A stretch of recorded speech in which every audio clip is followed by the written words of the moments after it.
हरे कृष्णा दोस्तों, आज मैं आप लोगों के सामने जगन्नाथ की फिर से जगन्नाथ की एक सुंदर लीला कथा लेके आ गई हूँ। मेरे चैनल चारुहीज लेक्चर एंड ब्लॉग में आपका बहुत बहुत स्वागत है। तो हम पहले मंगलाचरण के मध्य से शुरू करेंगे।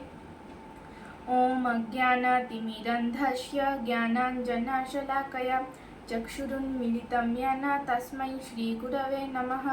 नमो विष्णुपादाय कृष्णप्रेष्ठाय भूतले श्रीमते जयपताका स्वामिनीति नामिने। नमयो आचार्यपादाय नीताय कृपाप्रदायिने गौरकथाधामदाय नागरग्रामतारिणे। नमयो विष्णुपादाय कृष्णप्रेष्ठाय भूतले श्रीमते भक्तिवेदांत स्वामिनीति नामिने। नमस्ते सरस्वती देवे गौरवाणी प्रचारिणे निर्विशेष शून्यवादी पाश्चात्य देशतारिणे नीलाचल निवासाय नित्याय परमात्मने बलभद्र सुभद्राभ्यां जगन्नाथाय ते नमः। जय श्री कृष्ण चैतन्य प्रभु नित्यानंद श्री अद्वैत गदाधर श्रीवासादि गौर भक्तवृंद।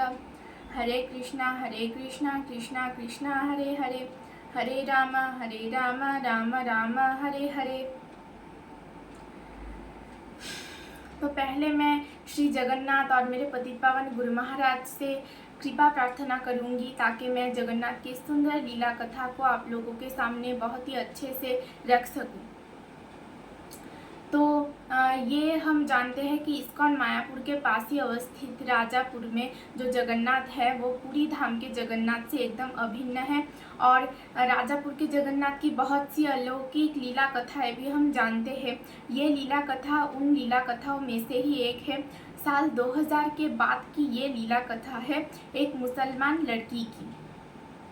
तो इस लीला कथा में पहले जगन्नाथ का जो मंदिर है उस मंदिर के सामने कुछ बच्चे खेल रहे थे।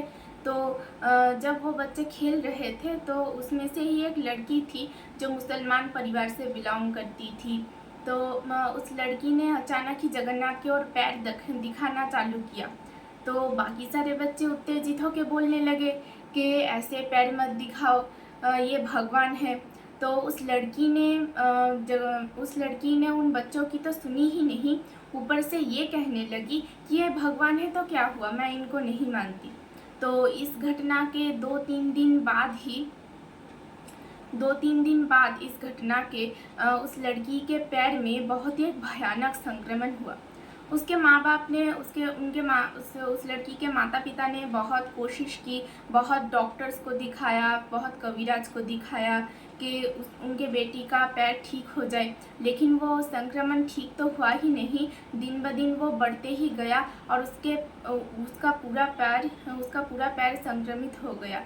तो इसके बाद वो लड़की चलने में अक्षम हो गई और वो घुटने के बल चलती है। आज भी अगर आप जगन्नाथ राजापुर जाओगे तो वहाँ के गांव में आज भी वो लड़की वृद्धा हो चुकी है। आज भी उस वृद्धा को आप घुटनों के बल चलते हुए देख पाओगे।